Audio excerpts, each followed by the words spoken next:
Three, two, one. I think I'm live. Thank you. Hello, everybody. Welcome to another episode of Days of the Wolf, where I talk about crypto, tech, and time travel. This is D Wolf coming at you live somewhere in a secret location within the Northwest, transmitting on the Sub Ether Radio. Today's topic is a little bit open ended. I don't really have a topic on the front, mostly just kind of some curious questions. I'm very interested in finding out what the audience is, where they're actually going to for trading their cryptocurrency. Are you on an exchange? Are you on Binance or Coinbase, Kraken? And if you're on those exchanges, are you submitting KYC or AML, your personal identity attached to a hot wallet? And if so, why? I've always been curious about this, particularly the fact that for the first time in our existence, we have the opportunity to decouple ourselves from the financial system that we are enslaved to. I just read a book called The Creature from Jekyll Island, which is a very good book, and I suggest that everybody that's out there in crypto land read it. They don't talk about crypto specifically, but they talk about the fractal reserve system and how money basically works, or to the point how it specifically doesn't work. And if you've been paying attention to the news at all, and you're not living under a rock, you kind of see that the regular financial system is not as strong as we would like it to be. There are a lot of secret engagements. The G20 summit, I don't know what number it's at right now, where all the big world leaders come together and find out how they're going to figure out monies. And us as engineers, we have the unique capability of basically opting out of their system. But they don't want that. They want you to be forced to remain in their system. It's kind of funny that Facebook is coming out with the Libra coin, and they want to play by all the regulators' rules, and KYC is a part of that. Not necessarily to ascertain the coin itself, because I believe it's a ERC20 exchangeable token. There's the wallet. If you're going to be a part of that, you'll have to KYC yourself. And for those who don't know, KYC is basically know your customer, where you tether your personal information to the wallet that you're trading with. This is problematic for a number of reasons, and I've talked about this pretty extensively. But the crux of the matter is that your personal identity and government documentation tethers you to the hot wallet on any given exchange, especially if the exchange is mandating personal information about you in order to utilize the exchange. I'm kind of in the work right now of kind of going through all the exchanges, find out which ones that aren't complete like scams, because there are exchanges out there that are just can be very flaky. And I think over here. There we go.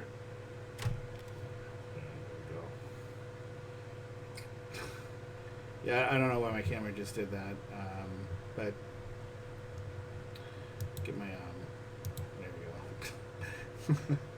Yeah, this is a live video, so it's like I'm recording this in real time, so it's doing it something.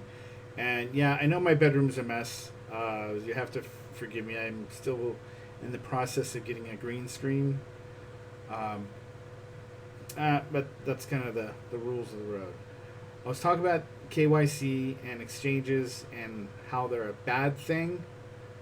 Um, they're so bad, as a matter of fact, that Binance, after catering to U.S. customers, had to actually pull out of their situation, blocking all United States customers from utilizing their platform because the regulators weren't able to come to a consensus.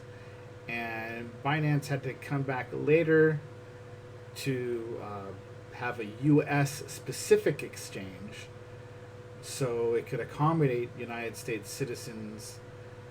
And I don't even think they're servicing all the states. Some of the states are just not being serviced because our regulations are so stupid and complex that it's easier for an exchange not to work with a United States citizen than it is, to try to skirt the law.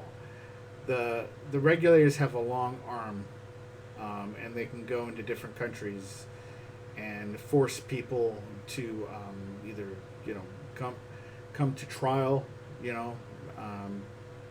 and this is really scary. And I'm in the United States, and I'm scared about it. So I can only imagine what a person who starts an exchange in another country, it doesn't require KYC, just an exchange, a medium of exchange. It's nothing even super fancy, but for some strange reason, our representatives in the United States can go all the way across to another country and say, "Hey, you got to come over here, and we're going to shut you down," and stuff like that. That is not what cryptocurrency is about. Cryptocurrency is built on 5 pillars, and one of those pillars is they're open, they're neutral, it's censorship resistant. Those are just a few of the 5, and it's neutral. It's not confined to rules or borders. The only thing that has to be regulated is the authentication of exchanging money from one hand to another. There should be no censorship. There should be no regulation other than the authentication that comes. And that's built into the engineering. So it's a little scary at this point that the regulators want so much control. But anybody who's involved with this knows it's going to be a fight. And it's going to be a bitter fight. They're going to fight tooth and nail. The old world, the old guard, does not want to give up their power for anything. They'll go into legal lawsuits on exchanges that dares to just have just the authentication mechanism. They want personal identification on every exchange, and this is scary. And this is not the way the crypto that I want, and I'm sure that the crypto of the majority of people out there want. It's going to be a battle, but I think it's a winnable battle, because when you consider the billion of us that are banked, we have bank accounts, we have first world type, funds, we can invest in the stocks, we can do what we want. That's one side of it. But what about the 6 billion that are unbanked? The 6 billion that don't have identification cards, whether because their house blew up or the dictator that they were living under, just kind of took over their operations, things like that. And this is where crypto is really going to come in handy. When you consider crypto in any first world country, Netherlands, Japan, United States, that's fine. What about Venezuela? What about Greece? What about those countries that don't have a stable currency? This is where crypto really shines. And the fact that regulators want to regulate the cryptocurrency, on the one side, you say, well, it's to make sure that no terrorists, are exchanging, or it makes it easier for law enforcement to find out if things are being spent for weapons of mass destruction or something like that, and the bullshit that they kind of spew out. And I've seen some of these things. I don't really pay attention to politics that much, but what I have seen is just garbage after garbage. They just want control over your life. And if they can control your money, or control your wealth, to be more specific, they can control you. And that's not a good thing. Now, of course, these are my opinions, and I always welcome a dialogue, but that's just a little food for thought. Anyway, I'm going to shut this video down now, and give you a little time to think about what I said, and I welcome your opinions.